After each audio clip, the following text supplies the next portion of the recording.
Take two. Hello, and welcome to Indie Publishing Today, a panel at MICE2022. So glad you're here with us. Before I get started, I want to take a moment to thank MICE's new host and partner, Boston University's School for Visual Arts, for making this panel and the whole event, really, possible. This is our 13th year as MICE, and after 10 years hosted at Lesley University, we improvised for 2 years. We did a virtual month of MICE in October of 2020, and then a small but truly mighty outdoor show in Central Square in 2021. But we're back in a new space, having lived a day of it. This very much feels like MICE. It's very exciting. It's been great. Thank you so much for joining us. This is our first year in this new venue, and not coincidentally, it's also the first year of BU's new graduate program in visual narrative, which is what you have to call comics when you get into academia. The program is being run by Joel Christian Gill, who is a spectacular cartoonist and longtime friend of the show, so we're very thankful to him. If a program run by him and in general in the Boston area in comics sounds like something you're interested in, please check it out.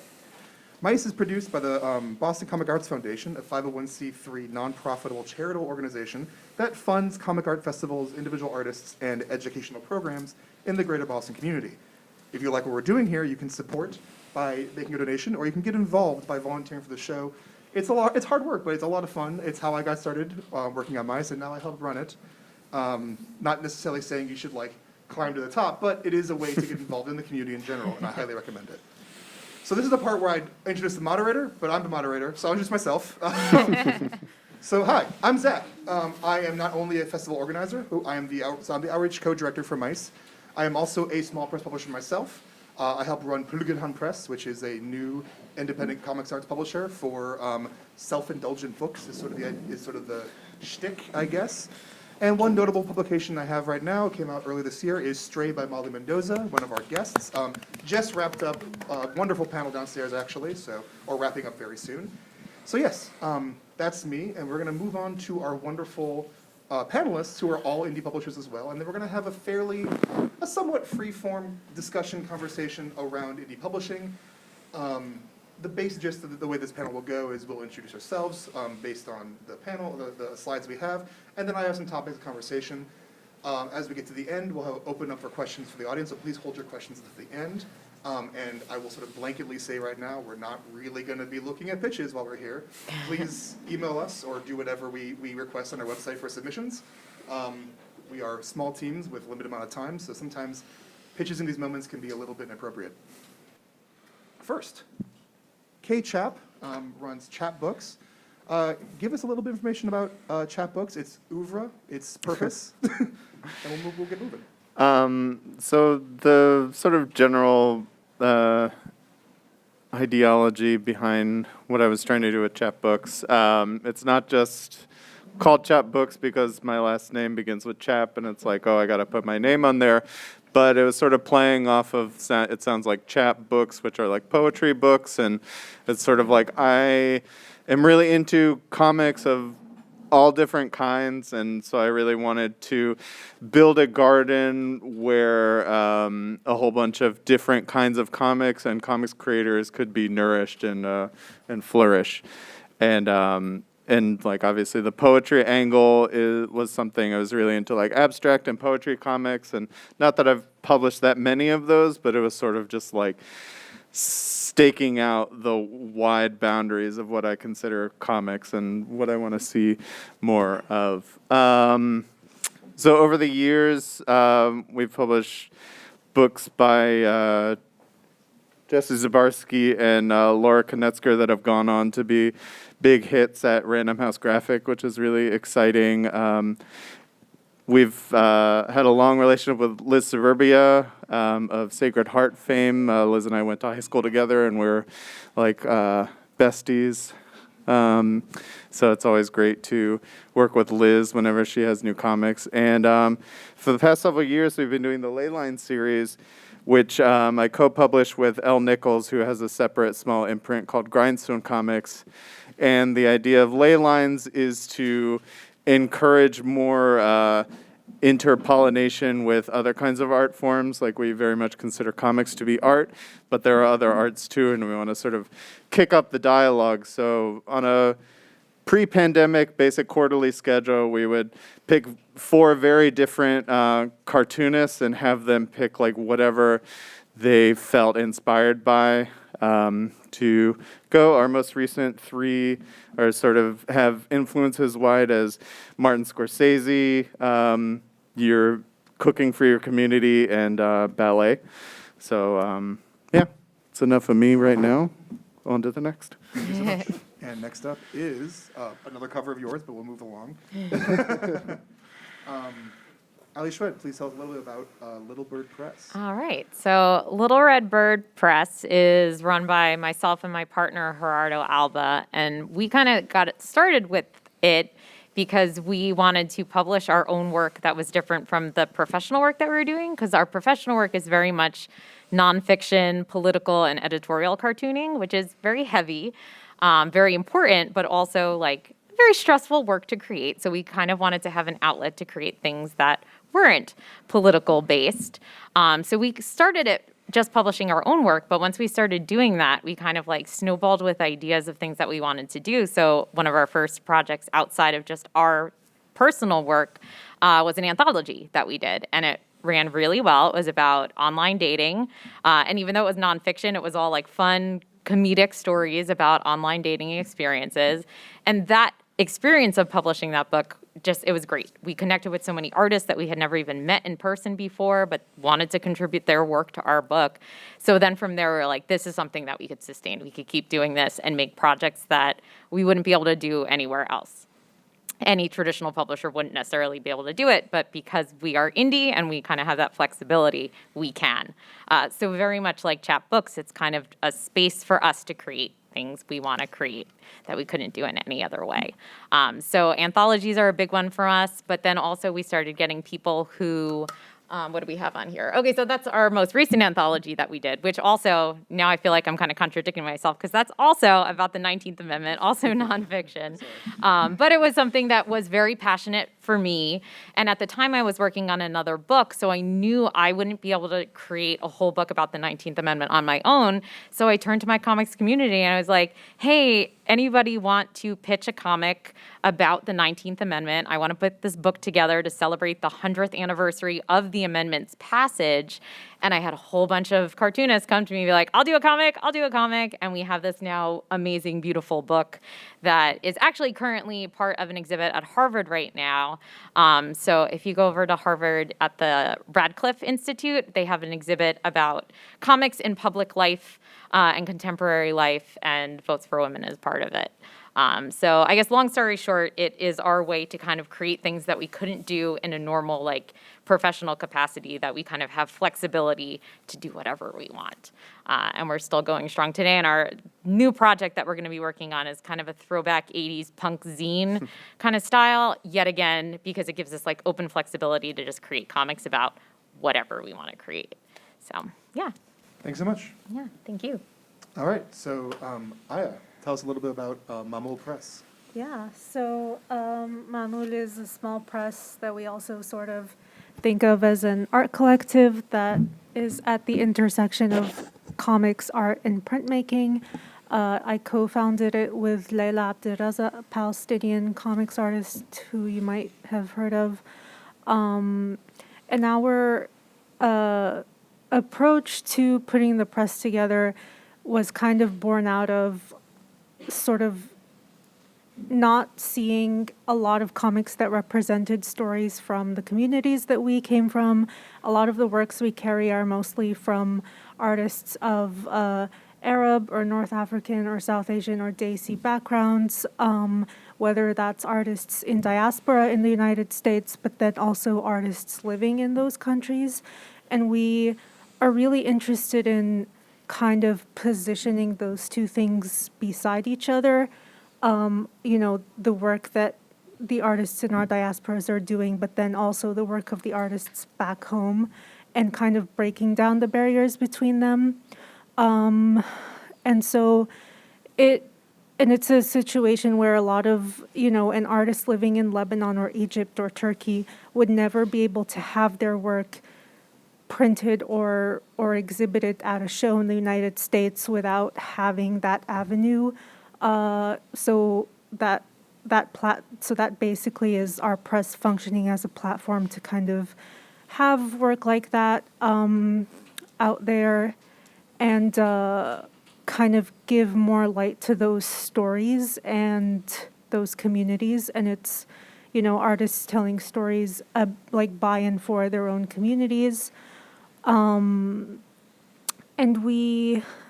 so really our biggest concern with the press has always been giving access at the forefront, and we operate in a way that is extremely not good business, so to speak. But it's about supporting artists for us, and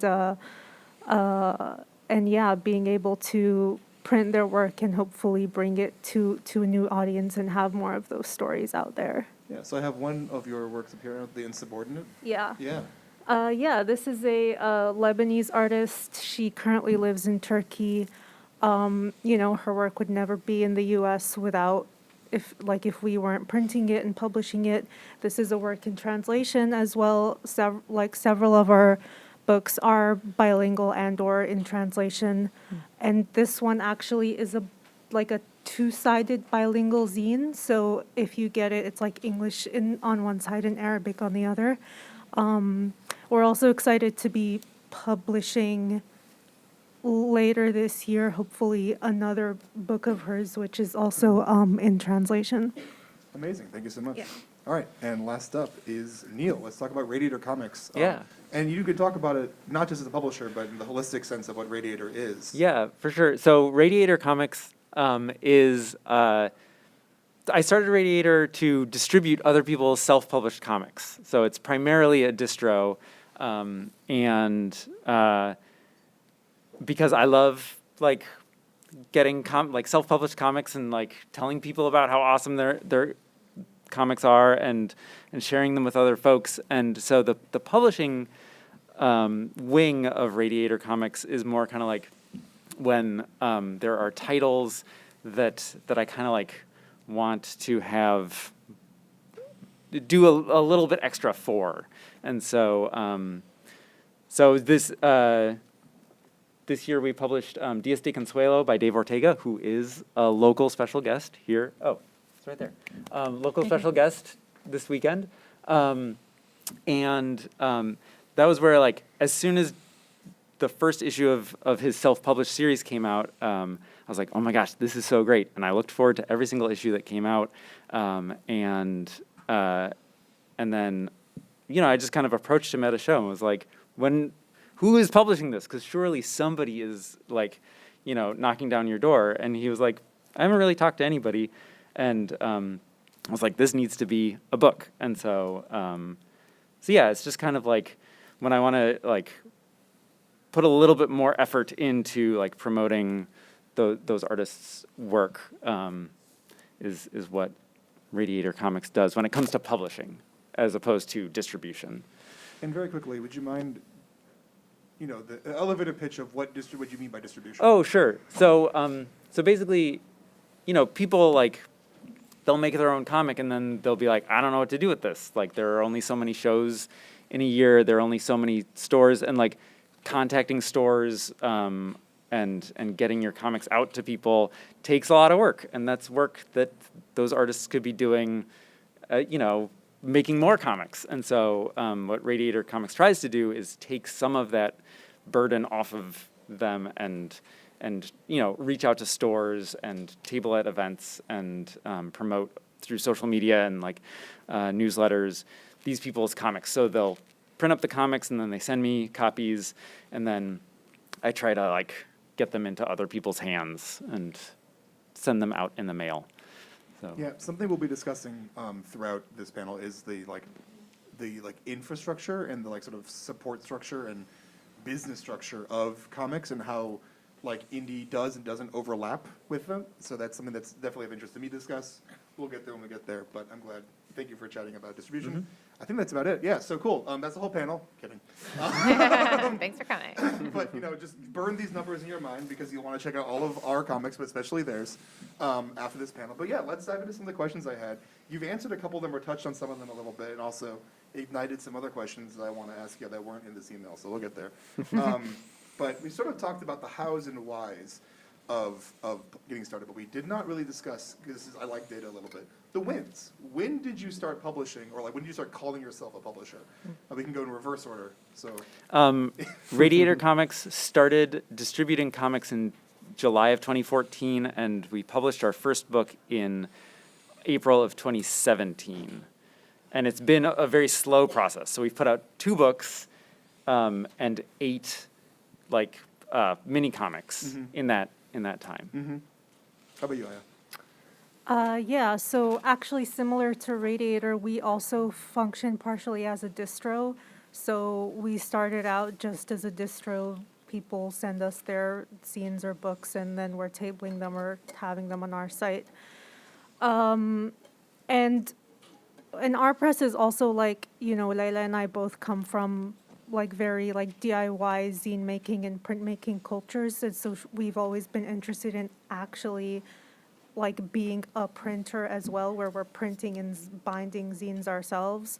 So we were like doing zine binding for some things where, it wasn't accessible for the artists to print their own work. I don't know if we were calling that publishing, but 2019, I would say, well, the press officially launched in 2019, but Layla had kind of been running it as a distro under a different name prior to that.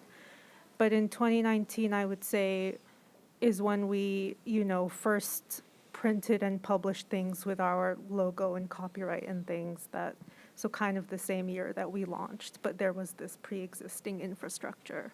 Very cool, thank you. How about you, Allie? So the first time we used the name Little Red Bird Press was in 2015. My partner and I both graduated from grad school in 2014, and we wanted to collaborate on a book, which I didn't bring that one, but it was the first book we did. I wrote it, he drew it, and we were like, we did it as a Kickstarter. We wanted to raise funds on Kickstarter to publish and distribute it through Kickstarter. And we're like, if we give ourselves a name, we're going to sound a lot more professional than if we just like put our names on there. So we were like, all right. We were living in Mexico at the time. There's this little bird called a vermilion flycatcher that was everywhere where we lived, and I loved it. I have a tattoo of it here. So we're like, let's call it Little Red Bird Press. So we put that on the Kickstarter. We hit our goal on the Kickstarter, so we were able to publish the book. And then from there, that's once we started doing more projects, we're like, I guess we're a publisher now. So then I think it was 2017 is when we did our first anthology, which is this one, the one about online stories from the world of online dating. And that's when we're like, okay, let's make like a official logo, and it's still the logo that we're using today. So like technically 2015, but I'd say officially more so 2017 is when we really got into publishing other people's work that wasn't just mine or my partner's. Very cool. And, okay? So I think I first thought of the name Czap Books when I was in college, like 06, 07, and then started to use it on my mini comics in like 09 when I started going to conventions. Then Liz and I started an anthology called Puppy Teeth in 2010, and then that was sort of what Czap Books was for a couple of years until 2014 when I published a collection of my brother's web comics, and that was sort of the first like Czap Books publication. And then at the end of 2014 was when Elle and I published the first ley lines, and it just has continued going from there, and then it, peaks and valleys. Yeah, it's so interesting thinking about like the perpetual nature of what publishing looks like. This is something I've been learning. So Pirkenhan started as like an idea in 2018, and then like I did the business stuff in 2019, and then didn't publish till 2021, and now I have 4 books out. It's a lot more work than you'd think from the outside, but it is, in my mind, very rewarding. And as something that I think a lot of you covered on, and for a bunch of different wonderful reasons, and different for the reason I have, which is like, how do you see the work that you do with your publisher? And this is going to be like an open question. We'll see who wants to pick it up, and we'll run with it. Like filling gaps or building bridges, like. How are you seeing, like, where are you seeing, like, gaps in publishing or gaps in the arts or gaps in your own, like, independent communities that can be filled or can be, like, addressed by small press publishing? I will say this question sort of formed because of what you were talking about, Kay, at the beginning. Well, my response to that is it's interesting because I've seen that change so much over that like period of time. Like what the timeline I laid out is over a decade, so it's like indie comics has changed a lot. When I started in like 2014, I really wanted to be basically like Annie Koyama and like Chris Pitzer at House Books and like Leon Avellino at Secret Acres. Like I saw that they were doing, all their comics were amazing. And I was like, oh wow, this is cool. And I knew a lot of people who were making awesome stuff. And so for like that initial bit of sort of hubris, I was like, oh, I'm really filling a niche. And then I sort of saw that niche get filled for real in like ways I didn't even anticipate in the years since. So it's been interesting. I would say it's interesting because, especially with chapbooks, in my mind, I find that especially ley lines sort of helped unearth another niche to a degree, in my mind at least. There's an extra niche that ley lines defines almost.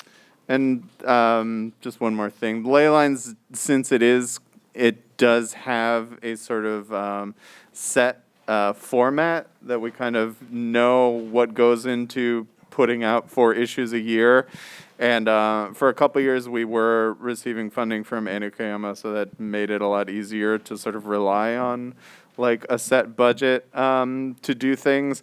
And so it's kind of with those sort of questions sort of answered, we were able to be like, all right, what are we like not serving, and like what kind of artists? And it's not just like moving away from, oh, I'm going to publish all my friends, to like who is like people really need to see this. You know, I think on like a really general note too, like even the bigger world of comics, the professional world of comics, it's still small. So like, unless you're talking about like your big 2 Marvel DC, but like the one professional publisher that I've personally worked with, First Second, like they're a Macmillan company, but they're understaffed. It's like they don't have a lot of people that are working for them either. So it's like the more people who could be publishing comics, the more voices that are going to get heard, like in a very simplistic kind of like way. So in terms of like filling a gap, it's like, even if we're only publishing 2 books or however many Little Red Bird has done, like that's still 2 more books that are getting published that like First Second isn't able to do, and even Marvel and DC aren't able to do. Like not even getting into the specifics of like genre and style and whatever. Like it's just getting more books out there. So of course it's filling that gap. Because the more comics we could get people reading, the better. I'm curious how that resonates with you, Aya, with regard to specifically bringing books from different communities that, you know, I definitely don't see as much at shows or as online or in like the groups that I've seen. So how has that been like trying to bring those voices in, and how does it sort of feel to be able to do so? Yeah, I mean, I think it's something that's also kind of evolved over time. Like when we first were starting this and we're doing it, the landscape was a little bit more bleak than it is now in terms of like, you know, you have like just a bunch of Arab American comics, for example, coming out just in like the past couple of years and the next couple of years, many of whom are friends of mine. So like that's so exciting to see. But yeah, we were just in this situation where we were not seeing as much of that. We were seeing like comics happening in like our home countries, but then like really feeling that divide of like not being in those communities and then kind of feeling like very in between. So it's always been about bridging that gap. And also I think by positioning the work of diaspora artists with artists from abroad like next to each other, like we hope that is a way of kind of breaking down some of those barriers and that distance and being able to have more of a dialogue between them. And it's always so interesting to see like the different work that and how it's in conversation with each other, and just reading about more experiences and and then how those experiences speak to each other as well. Thank you. How about you, Neil? How does this feel for you?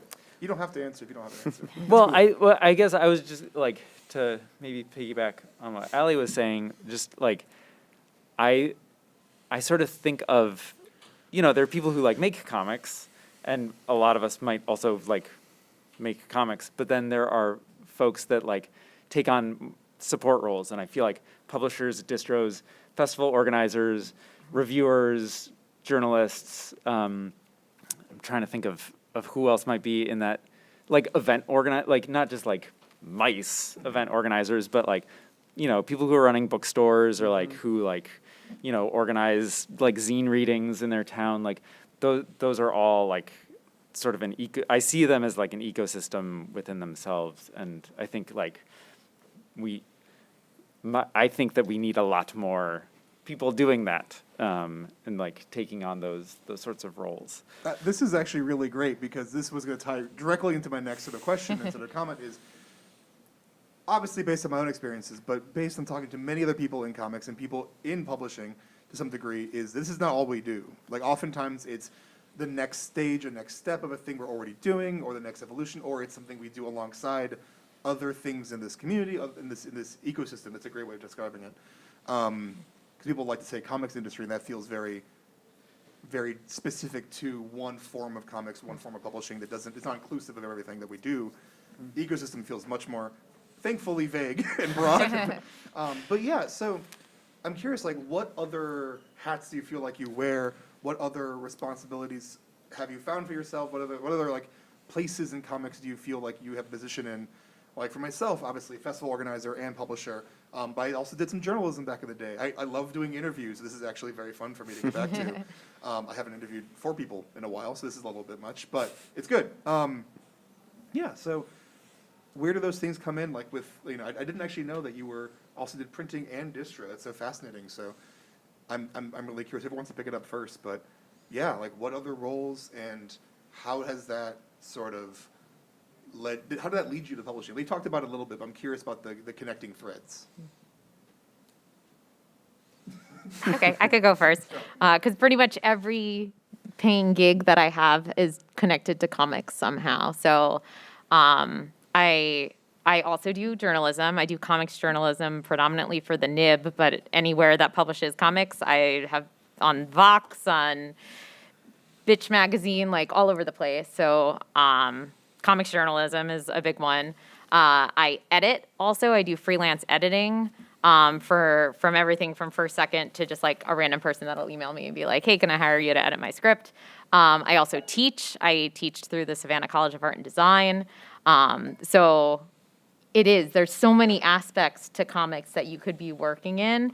And then things I'd like to be doing, like you mentioned publishing or printing, like that's kind of our next goal. Like my partner and I have like a little screen printing setup that we want to turn that into something. My dream in life is to have a risograph machine. That would be like I just cracked, I hope that didn't get picked up in the microphone. That was gross, sorry.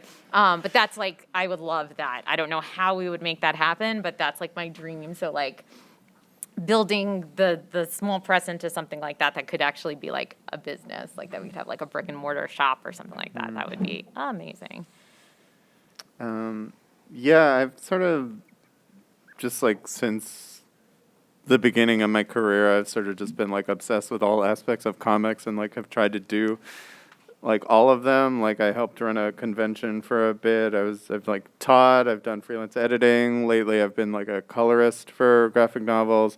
Obviously the press, I'm a cartoonist of my own. I've written like reviews, like basically not really a journalist, but like a critic, I suppose.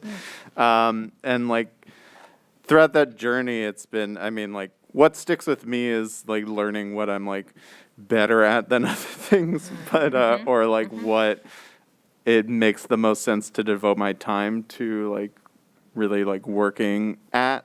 But so it's like been fun the entire time. That's sort of like the reason I haven't kept up doing everything all at once, just because you can't unless it's that movie. I do want to call a couple of things. One, you can check out the latest book that has been published at K-Colored, which is Gail Galligan's Freestyle. It literally came out basically in time for MICE. Yeah, special And guest. Gail is one of our guests. But also, I do want to say there's a lovely little resonation there, or like sort of like double layer of filling a gap, not only for for what publishing means, but also within your own the things you do. Yeah. And I find that really cool. I worked at Quimby's bookstore in Chicago for 6 years, which was really fantastic. If you are not aware of Quimby's bookstore, they will take anything anybody prints on consignment. So any book, comic, or zine, you just send it in. And that was an amazing experience working there and like interacting with consigners. I helped found both the Chicago Zine Fest and the Chicago Alternative Comics Expo, also known as CAKE. And then when the pandemic happened, I had applied for and received a Night Arts Challenge grant for running like a local space in Miami, Florida, where I live. That would be like a comics like workspace, and got the keys like the day before everything shut down, and which in the long run was actually kind of nice because I was forced to switch to doing online programming. So for like a year, I did a lot of like panels and that were online, and then did some like sort of more peer-to-peer events, including one called Open Studio, which was people just coming into Zoom and like I like hit a timer at the hour for 20 minutes, and everybody just works quietly for 20 minutes with everybody's microphones off, and then we have a 10-minute break and people can chat and stuff like that, and we repeat that 4 times in 2 hours. And from those peer-to-peer things, this really amazing community has grown out of it called the Heatsink Comics Collective, which is like an open sort of like online community. So we have a Discord and we do a few events on Zoom. And so that's... I didn't know about that. Oh, yeah. Like, not at all. Which tells you I don't join them. I should. Yeah. Everyone is welcome. That's really wonderful. So that's... Yeah. I'm a graphic designer. That's what my degree is in. And I did my thesis. I wrote my thesis on design in comics. At the time, I was just really, I have always been fascinated, not to be academic and say visual narrative. By all means, we're in a school. But, just the way comics is such a unique medium for delivering a story or a narrative. And so, after that, I still work as a designer as my day job. We all have day jobs. Mamul Press is by no means making us a living, by the way.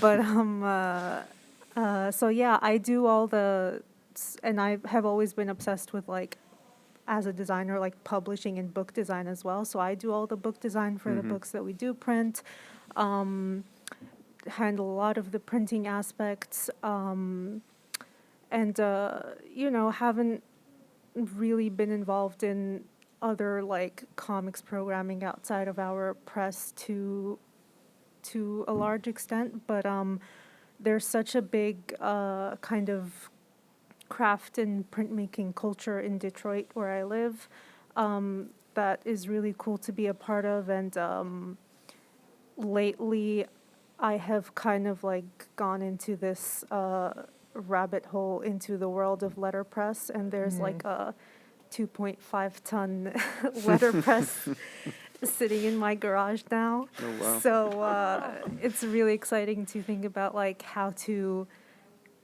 incorporate that and make that part of the press, and what we can do with printing with that and different things. So it's always just, design and printmaking just bleed into comics. So, yeah. Thank you. This is also really nice and serendipitous because I kind of want to get in a little bit into the nitty gritty. We've been talking a little bit mostly around like community and togetherness and the way in which comics exists almost as a theory. Let's talk about the actual comics themselves, the process. and, the actual work that goes into it. So you mentioned a little bit around laying out the book, setting up the book. How, I guess we can go down the line, but ultimately, would you say when it comes to publishing, you're kind of doing the most work you possibly could on the comic outside of potentially just drawing it? Like you're laying it out, you're getting it to print, you're working with printers, you're marketing it, you're promoting it, you're doing the whole thing. Like outside of just drawing the book and writing the book and going through edits and stuff, do you say like, I'm self-describing at this point, I kind of want someone to pick it up at this point. Where would you say like, is there a more holistic job other than self-publishing in comics when it comes to making a book? Like a more holding all the hats, or holding all the I don't pieces? think there can be, Yeah. because if you work at like a bigger publisher, there's a separate person who does all that. There's the editorial team, which is broken down to like assistant editor, managing editor, like there's multiple editors. There's the whole design team that's going to be like a staff of people. So like, yeah, no, Little Red Bird is me and Gerardo. That's it. He does the designy stuff. I do all the editing stuff, and we both do everything in between. So I don't think that I can't think of any other. I mean, like Top Shelf was just like two guys for a while, I guess, and they were a bigger publisher. But then they were doing the same thing. It's the same. They were essentially doing the same thing that we're all doing here. So yeah, I can't think of it. I guess sort of like to give more meat to actually to chew on. What would you have liked to have known going in, or even like a year or two ago? What would you have liked to have known about like laying out a book, or working with printers, or working with artists? Like, what's something that like you would sort of go back to yourself, like who's like, oh, I'm a publisher now. Like, here's what you need to know. Learn this. I can start. Please. I will start with saying, you made the right call by not shipping it yourself. Like I don't fulfill with my out of my house, and I never will. Well, I made aren't the you right call smart? there. Yeah. Yeah, Okay, well, lessons learned for y'all. I could kind of piggyback on that one because we still do ship ourselves, but the very first bigger Kickstarter, the first one that we did was very small, but the second one was a book about cats, and people love cats. So it was just like, we had tons of backers on Kickstarter for that one. And we didn't think for whatever reason to like do a like stamps.com, like print the shipping, like postage yourself at home. So we just went to the post office every single day with all of these packages of books. And it was right around the holidays too, which was so like that poor post office in poor little Linton, New Jersey, that they just would see us come in and be like, oh dear God, they're back again. And for like a couple weeks, we would just go every day and be like, here's today's shipment, and they would have to scan every single one. So like that was a nightmare. And I gave all of those postal workers like trays of Christmas cookies as thank you gifts. But yeah, that was so stupid. And stamps.com existed at that time. We just like didn't think about it. We're just like, this is what you do, right? So yeah, definitely. We're still not at your level of having somebody else fulfill the books for us, but yeah, use whatever it is, PayPal, wherever you need to print your postage. Don't go to the post office. For me, I think I have like a couple like conflicting and complementary like lessons. Like on the one hand, like being more decisive, like certain projects that I sort of like waited a bit too long, and I was, didn't wanted to be like nice and make sure everybody's having a good time, but I was sort of like dragging it out made it worse. Probably more for me, like the mental like anguish I was putting myself through. And then on the other hand, like not sort of jumping the gun on some things, like not like making panic decisions.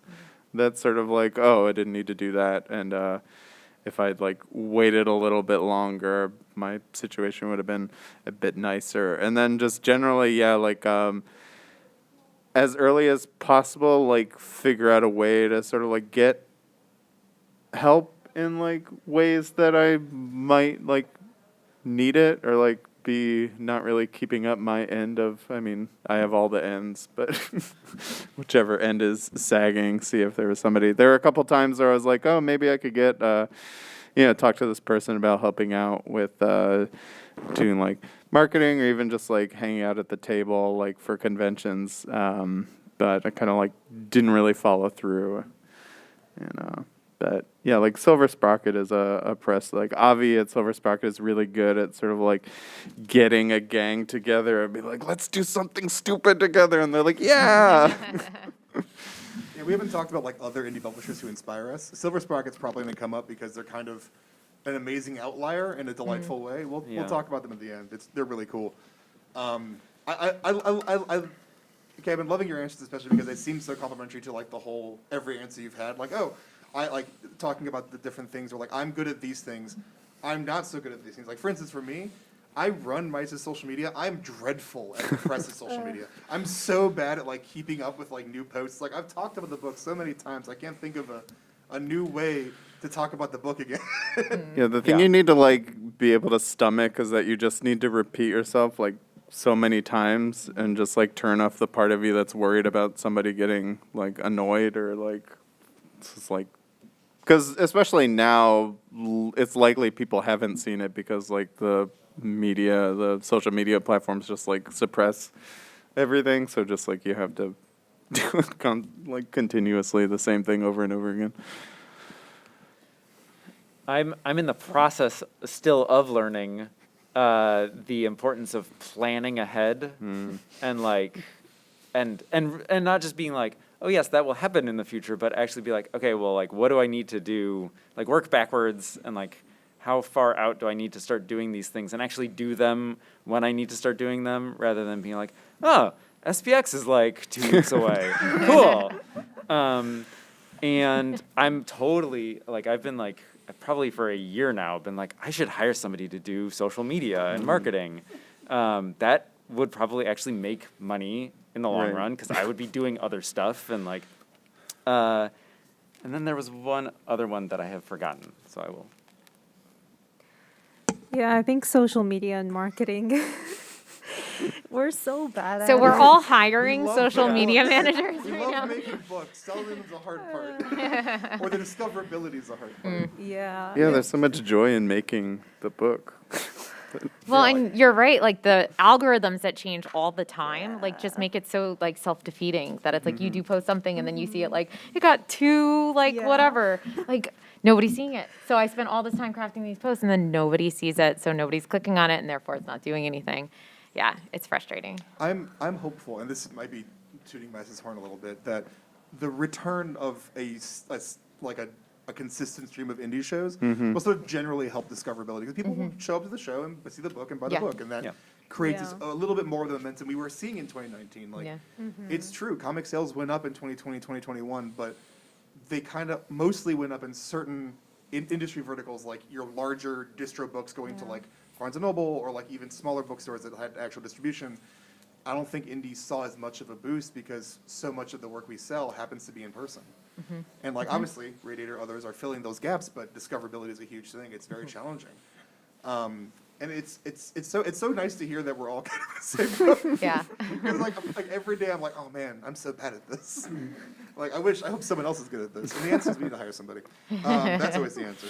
That seems scary and expensive. Yeah. So I'm going to ask one sort of fairly open-ended question, and it's going to be all about comics as a medium and a thing we love. And then we'll give time for, I have no idea where we're at with people wanting to ask questions for us, but we'll see once we get there. After that, we'll open up to audience questions, or I could ask questions if no one wants, if you all been sitting here, it would be nice. That's fine. So, the big question, why comics? Why publish comics? And why comics now? Like, why are they important now? Why is publishing them important now? This was in the email. Like you could have. I know. I mean, I have the really like cheesy answer of like, Yeah. I didn't know what to do in my life. I was like jumping around different careers. And then I went to the Center for Cartoon Studies. If anybody knows, it's a little comic book school in Vermont. They have summer workshops. And I was teaching high school literature at the time. So I had my summer off. This was like the first summer that I took off ever. So I went to the workshop and I didn't draw at all when I went to this workshop. So I went, don't know why, really don't know why I went. I just went. I guess I was like, I wrote, so I was hoping to find an artist to like kind of collaborate with or something. By the end of the week, I was just like, this is amazing. This is what I have to do with the rest of my life. Like, I don't know how, I don't know what I'm going to do to get there, but this is what I want to do. So it was just, I guess I always wanted to do creative writing, tell stories somehow. And that was just clicked for me somehow. So I was like, better learn how to draw. So that's what I've been spending the last 10 years of my life doing. Well, I recently had occasion to read these two comics called Die Horny and Stray, and reading those were as strong an answer of the magic of comics that I could think of. But no, it's just my whole life. Just every single comic has blown my mind, the language of them. And then when I sort of entered art school being a comics nerd, but I was like, I'm gonna open myself up and try this other art stuff, and I got into it. But then by the end of my time, I had sort of come back and be like, but wait, comics can do all that too. And so, and then I just sort of dove into learning as much alternative comics history as I could in a short amount of time, and that's just sort of you've all seen the memes of the brain expanding. But it's just been I don't know, it's just something about it. It's just lights my soul on fire, and that's as much reason as I need.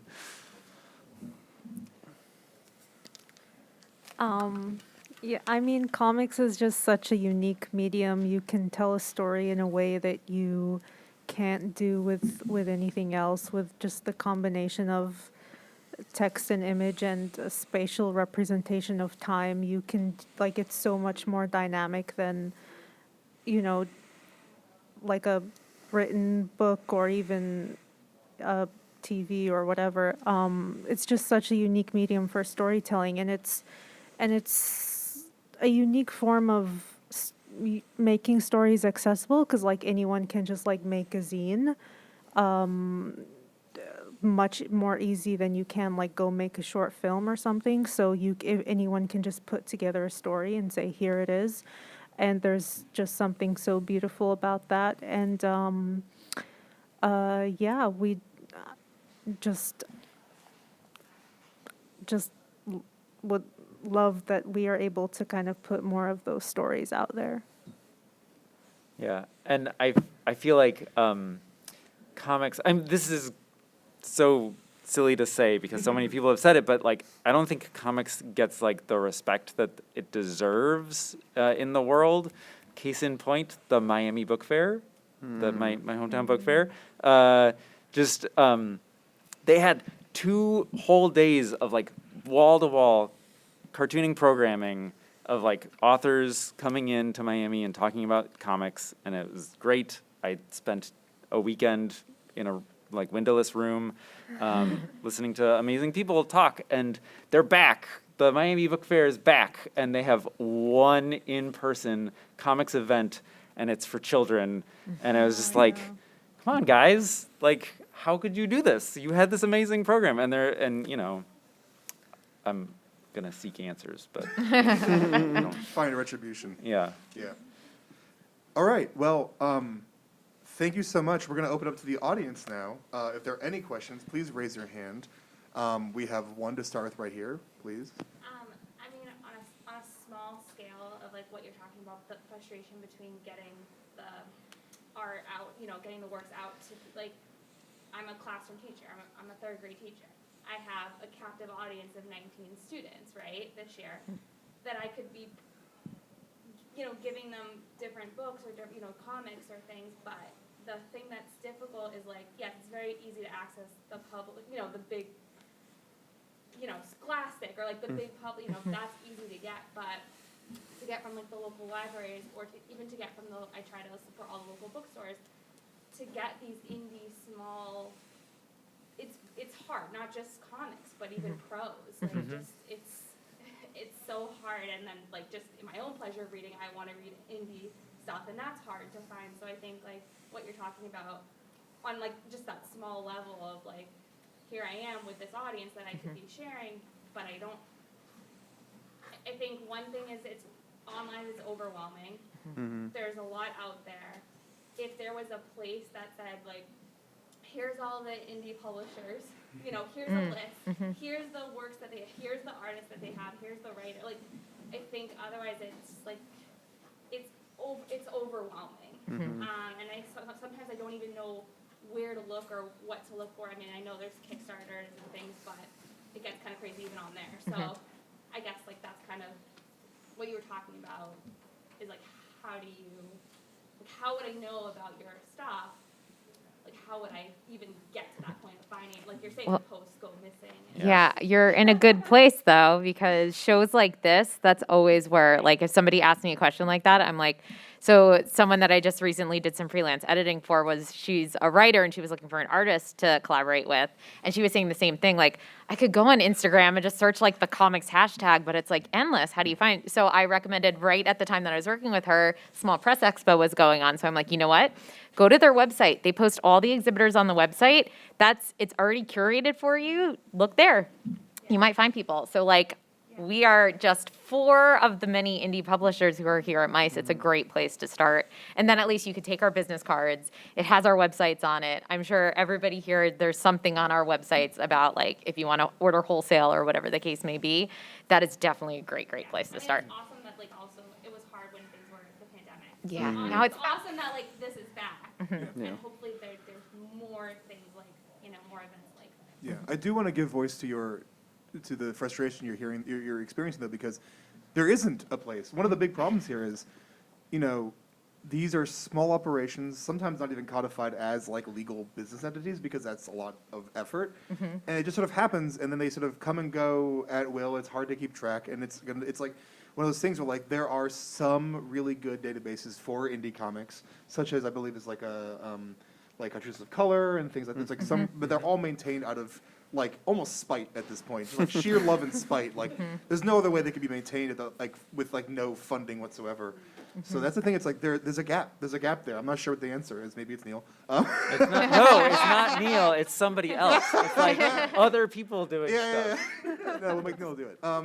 Well, I guess, can I throw the question back at you? What do you think would be helpful? Like, would one website that just has all of them listed on it? I think it would. Okay. Yeah, like that, even if it went out to like the librarians of like all the even if it was like the public libraries of all the towns, like just take Massachusetts for example, you sent out and said, okay, here, it goes to everybody, and then it goes to the school, library, and then they can share. This is not like we talk to each other, Right. and, so I think like if there was one kind of, exactly, like one database or one site that said like, here's a list, and even like if it had one of their works or something, or even if it was like, this would be specific for teaching, but like by age group, this is meant for this, and this is like whatever. But yes, basically if there was one place that you could go that would have that information. That makes sense. Thank you. Yeah. We have another question here in the back. Yeah, I just wanted to follow up. I was a public librarian for young adults and teens at a public library for about 20 years prior to the Center for Curtain Studies. And it can be really hard to find reviews if they're not in the major review publications. And those are what we were given to order from. And I would get very frustrated because, and then we also work through distributors like Ingram, and they are limited. Like they didn't have. I was still trying to build a comic collection. I had to go to Tony and Million Picnic and be like, here's the money. Here's Yep. the comic, Yeah. Because Ingram literally had so it is really hard and really difficult, and we love to have them, but if they don't get reviewed, or like now there's like online things like Book Riot, I think is one that's nice on that, right? Because there are a lot of like volunteer librarians and people who love comics and will find that stuff. But yeah, it's really, I wish there was. It's so interesting. More platforms to go to. It can be virtual. It doesn't have to be. Sure. It's so interesting that you mentioned that because it's like there are more and more comics landing in larger distributors because they are sort of published by imprints of major publishers with major distribution. So, for Sec Macmillan and Random House Graphic and Penguin Random House, they all have major distribution because those companies already have them.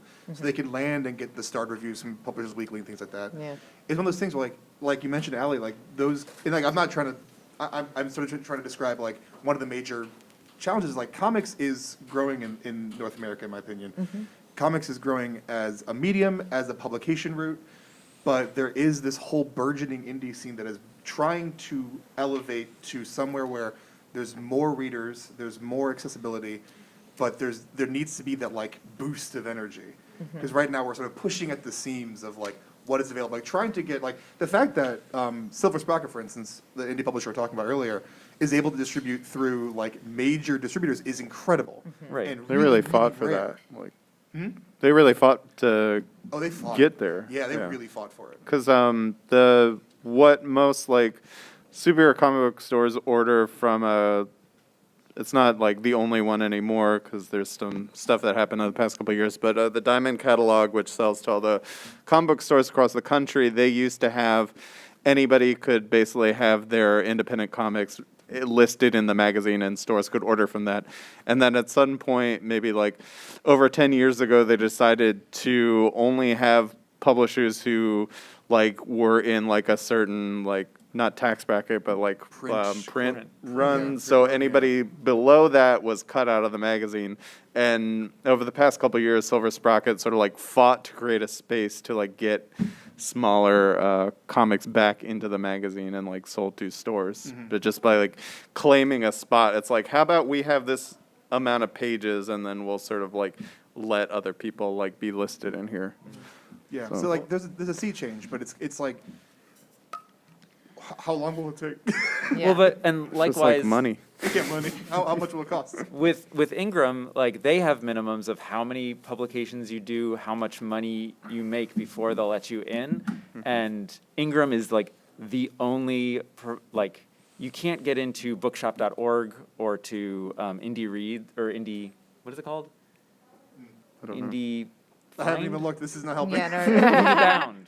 Indie Bound. Indie Oh, Bound, okay. Indie You Bound. can you can only get into those through Ingram. Like there's no way to get in without going through Ingram. So, And yeah. and There they're are like, we're working on it. gatekeepers, But Yeah, and just for reference, like the print runs that we do at Little Red Bird Press are anywhere from like 250 books to like 700. We're not doing like over 1,000 copies because the books are all literally in my second bedroom. Right. So like we can't fit any more than like a print run of 700 books. So. Yeah, like the last print run I did was the last two were over 2,000 and over 2,000, but that was still Wow. not enough. And those are like huge numbers. It's to me. huge numbers for indie. It's huge numbers for indie. Yeah. But that's nowhere near enough. Like also like the number of books you print per year. 'Cause they want like continued customers. They want publishers who are going to last arguably forever. Yeah. So And that- also like the consistency you The mentioned, like consistency. we make books when we can make books. So like I can't tell you when our next book is coming out. And like once the pandemic hit, we had to like kind of put a pause on printing books because we weren't going to shows, and shows are our main like method of distribution. So it's hard to be able to kind of keep up at a rate like that because we just don't know. Okay, we're gonna do one more question because as much as I would love to keep talking to y'all, it's been great. You have tables to sell at, and I want you to sell man. your books. I want you to go home with no books because you sold them. One more question over here. Yeah, I kind of want to piggyback on what you said because there's this disconnect that I'm struggling with where we make a fantasy comic anthology and we pay out of pocket to print it ourselves. We're basically Yeah. doing everything ourselves. So Yeah. my one question is, how do you pay for this? Do you pay out of pocket? Do you have grants? Do you Kickstarter or crowdfund? Like, I feel like our model is unsustainable, and I would love to know what Yeah. you're doing. Should we just answer down the line? Yeah. sure. It is unsustainable. Yeah. Long story short, Long story short, what are we all doing here? Yeah. Yeah. We can answer like specifically if Yeah. you want, but Yeah, for us specifically, we did have a grant specifically to publish 2 books, one of which was published earlier this year, one of which hopefully will be published by the end of this year. And those are like the kind of biggest print runs we've done have been those 2 books because they were grant-based, both in terms of number of books and the form of printing. But we have, with the other things we've printed, we're able, because we sell, the sales that we make just kind of generate this much goes back to the artist, this much goes back into printing and running the press and going to shows. And it's a very small margins, but it just kind of funds itself that way. And we keep our printing, we do like, we're doing the book design and printing and oftentimes binding as well. So for us, it's been DIY and grants. Yeah. I have, for the first book that I published, I applied for a Kiva loan, which is a 0% interest loan that's crowdfunded. So you like, sort of like, you apply and then you have to like get a certain number of people to loan to your to your thing before it becomes a public thing on the website, and then you get your loan, and then you have to start paying it back. And then the idea is that then the people who lent to your thing will then, instead of taking that money out of Kiva, keep cycling it back into other small businesses. My grant is still in there. I can't figure out how to get it out. Oh, It's fine, don't worry about it. It's cool. Oh, no. you want it back? No, it's fine. And then I did a Kickstarter for the other book, and then the other ones have just sort of been, out of pocket. And for the for Whit Taylor's Fizzle and Videotron Comics and Stories #2, I offer subscriptions with the idea that like that'll be like some money up front to help, but that's more to like just make it more fun, and than to actually be like sustainable in terms of money, because it's not Yeah. sustainable. And I think that sums it up pretty well, that like, that's why we do this. We do it for fun. We're not doing it. I don't want to speak for everybody, but we don't make money. We lose money by running Little River Press. We did turn to Kickstarter. That's how we got the funding to print all of the books. But that doesn't necessarily always cover the cost of paying for the artists, for like shipping and things like that. Because Kickstarter is like, you're kind of taking a guess on the amount of backers that are going to back it. But if you get too few backers but still hit your goal, or you get too many backers and hit your goal, and then you have to like cover those extra costs, there's like a lot of factors that you can't necessarily like do the math for. We are in the red always, but again, we do it for the fun of it. We love making these books, so. Yeah. And same all the above. That, but it's like we run at a loss because we want the money, as much money as like we can like squeeze out to go back to the artists that we work with. We're not like large publishers make money because they're exploiting as much as they can get away with, and we're, at least speaking personally, it sounds like everybody else here is not trying to exploit the labor of our beloved artists. So This is the same. I'm not looking to exploit my lovely artists. No, I run at a loss. I probably will, maybe forever. It's slowly getting better, much to my accountant's happiness. She's worried that I'm going to get audited. We'll see what happens. If I do, again, who the knows? bragging. Yeah. I've never done my own taxes. I never will. It's not worth it. Get someone else to do it. That's the thing you should learn from this. Yeah. Okay, we are at the end of this talk. You can have I anything just- else to talk Yeah. about, or- Can I just add, if you are struggling with printing, it is like the printing, trying to get things printed is kind of crazy, especially right now. There's like a massive paper shortage in the country, and paper costs seem to skyrocket every month. Yeah. So, I mean, I would say like try to find the local printers near you, try to get quotes from multiple people to figure out, like talk to your printer and be like, if we change the page size, is it more economical? If we change the paper weight, things that you can kind of figure out. There's something else that I can't remember that I wanted to say.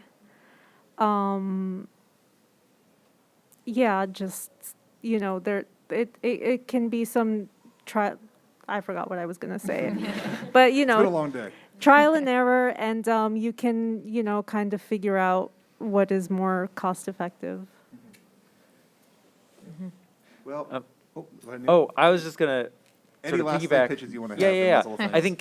I think if you are thinking about starting a small press, you should totally do it. Like, that would be great. And you can start small. It doesn't have to be a gigantic book or anything like that. And have fun. And I did want to say that my table number is table I was gonna edit it. 44, I was gonna not edit it, like, hashtag real quick. close. Let's just get that in there right now. parentheses. Let's But that's do all. 44. I can type. We're good. There we go. All right. We got there. It's all good. Oh, the other thing I was going to say is that the small press comics community is super supportive, and like Yeah. everyone that I've ever reached out to with a question has like answered it. I'm not volunteering any other small presses, but you might find that to be the case too. If you have questions, reach out and ask folks, and they will more likely than not like help you, or they'll tell you that they're too busy, and then you can go ask somebody else. I think it's safe to say we're all doing this on the backs of people who've done it before us. Yes. Oh, yeah, 100%. definitely. We have all learned from others. You mentioned Anna Koyama before, Kay, and that is 100% true. I want to be Annie when I grow up, which means I want to be independently wealthy and give money away to artists. That's what I want to do. Don't we all? Good luck to me. But anything from you, Allie and Kay? Are we good? How do you feel? I mean, I echo all of those sentiments. Yeah, email us. I mean, even though our email is hello@littleredbird.press, it's me. You're going to be emailing me. So, like, yeah, we're here. We're 1-man, 2-man, 3-man operations at most, unless you're Zach and you have an accountant. Oh no, I'm still just me. Like I'm the one who does all of it. I just have an accountant because I know I needed someone to do my taxes for me. Yeah. That's not My my accountant's name is And TurboTax. somebody We doing got an fulfillment. accountant this year, finally. Nice. Oh, yeah. Good for you. Celebrate Need that. to do that. What was I gonna say? Indie publishing is great because, especially after the pandemic, larger publishers are not putting out as much different stuff. It seems to me, and so if you want the full breadth of what the comics medium can do, you need indie publishing. We don't play it safe. On that note, we're done. Thank you very much, everyone. Yay, thank you. You have one more hour of Mice on Saturday left. Please check out the show floor if you have not. I remembered. Okay. I remember the thing. Go find. Okay, no, sorry. gonna say Buy your own paper and go to your printer and see if they will print on it. that You will too. save so much You'll money. save so much money. That's a real thing. That's a lesson from now. I think we all learn stuff from each other. Yeah. You're like, Go to I the tables. Never would have thought of that. Buy their books. Thank you.